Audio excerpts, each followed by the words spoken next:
Triculture, la culture du tri, le tri dans la culture. Y'a pas de metteur en scène dans ce film de merde? Tac, tac, tac, une case vous en amène à une autre. Quand vous arrivez à droite de la feuille, on vous emmène à la ligne d'en dessous, jusqu'au bas de la page. Oh, tu verras comme elles sont jolies les toilettes dans ce musée. Le film Jeanne du Barry par Maïwenn. Mais ça aurait pu être tout aussi bien le contraire.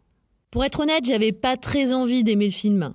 Ce sont peut-être mes propres mémoires de courtisane, si j'en ai, qui créent ce sentiment de défiance envers les belles femmes brillantes. Et à croire que notre inconscient collectif est demeuré à la cour de France quand on constate l'animosité féroce de certaines critiques. Alors Pourtant, le film a été projeté à l'ouverture du Festival de Cannes. Décidément, Maïwenn du Barry enrage la cour et enflamme le roi.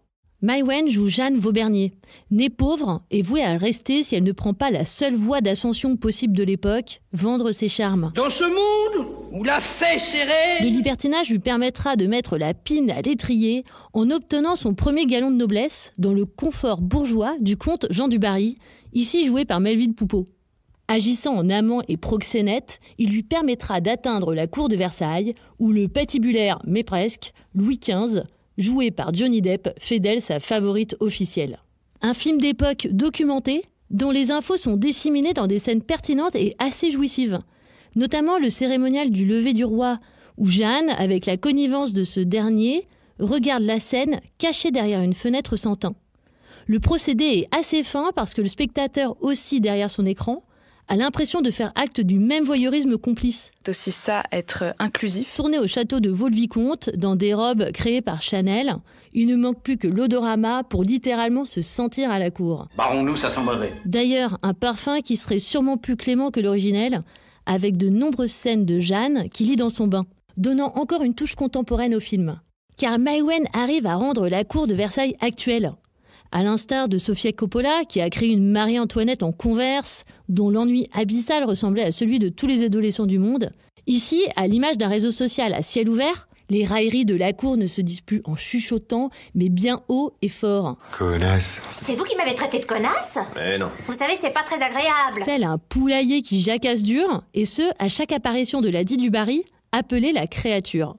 Comme des poules devant une fourchette, ce cortège parlant d'une même voix ne comprend pas cet animal qui montre sa chevelure.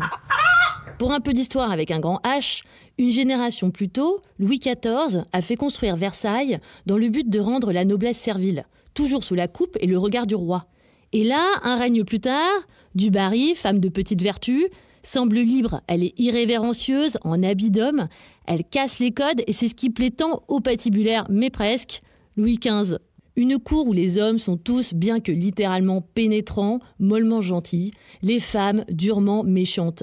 Et finalement, ce sont elles qui, par leur vulve ou leur verve, créent le chaud et le froid dans ce cruel microcosme. Cessez, c'est Jérémiade sur le champ, mesdames! Question émotion, j'ai trouvé que ça prenait pas sur l'histoire d'amour.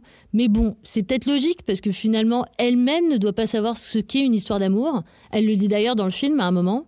Concernant le choix de Johnny Depp, la réalisatrice le justifie avec beaucoup d'intelligence et dit avoir choisi un roi qui susciterait dès les coulisses une réelle curiosité et admiration auprès des autres acteurs. Maïwenn revendique l'identification à du Barry. Elle est elle-même transfuge de classe, et ce grâce au roi du cinéma de l'époque, Luc Besson. Elle est critiquée comme ultra narcissique, certes, mais l'ego est le moteur de la création, n'est-ce pas? Et puis, on n'avait pas dit qu'on dissociait l'œuvre de la femme? Il nous reste un bon bout de chemin à faire, hein. Le genre de mec patibulaire, tu vois? Mais presque. Pour continuer les rendez-vous avec Triculture, abonnez-vous, parlez-en et mettez des super commentaires. Et en attendant, restez triculturieux.